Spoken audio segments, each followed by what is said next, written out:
Good afternoon, everyone. The government of Kenya has repeatedly stated in various forums that we don't believe that Felician Kabuga could be hiding anywhere in this country. Apparently, to challenge this assertion, NTV and the Daily Nation have recently published information seeking to prove that indeed the fugitive Kabuga is in Kenya and that he was enjoying protection from elements in the Kenya security services.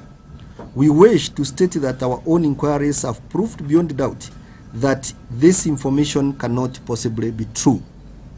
This T-shirt, I am told, he was given during the celebrations for what? For World Water Day?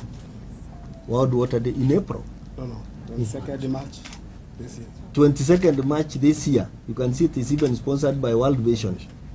So there must be several other T-shirts of this kind which were given out that day. They couldn't have been exclusive to him. Mr. Ngera has categorically stated that the photograph was taken in his shop in Isiolo. He has also produced convincing evidence to support his testimony. The drama does not end there. I would also want to state that we have thoroughly scrutinized the records of the Kenya Defense Forces since 1996, and we have not been able to trace any records indicating that the said Sarune ever served in the Kenya Defense Forces at any one point in time in any capacity whatsoever. The documents attributed to D&D in the documentary have such glaring falsehoods, you have seen them there, that we wonder how the media house went on and published this information.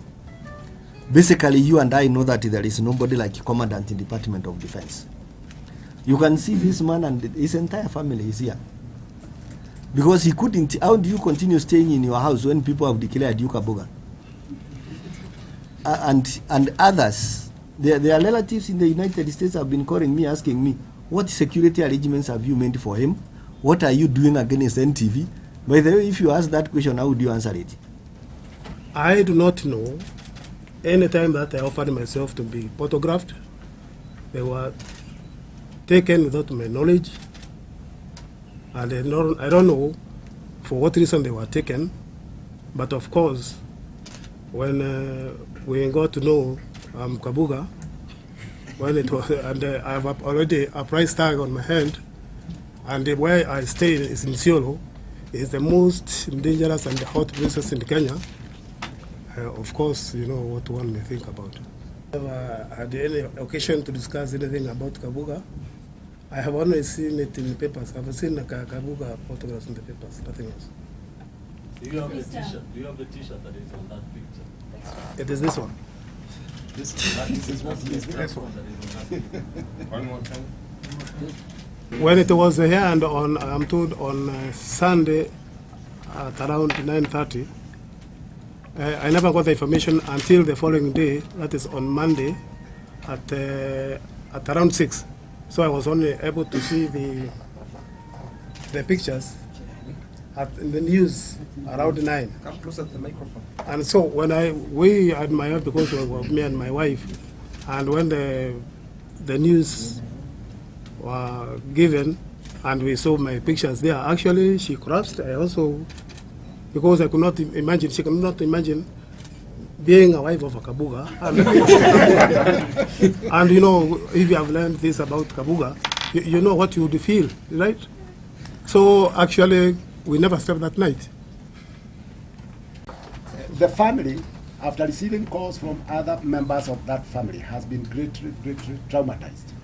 Moments after it was aired and they received those phone calls, a motor vehicle stopped outside their gate, remained there for 30 minutes, which added to the trauma that they already had. They were forced to move into a hotel nearby because of the threat to their lives. Later on, the government was kind enough, through the intervention of Mr. Kiraithe, to provide security for the family. And as we are talking now, and the scenes the day before yesterday, they have been under armed guard. That is the position regarding the security threat that these people have been having. And having a price tag over the family head of 400 million shillings, you can see how risky it is for them to be exposed. Certainly, we are contemplating filing a suit against the nation because of that. And if the nation is here, I would like the nation people to explain to us why, even after learning that this story is false, they have not taken any trouble, not even the courtesy, even to publish a correction. Instead, even as late as last night, after the Star had reported that this story is false, the nation did not take any steps to investigate. Even last night they aired the clips.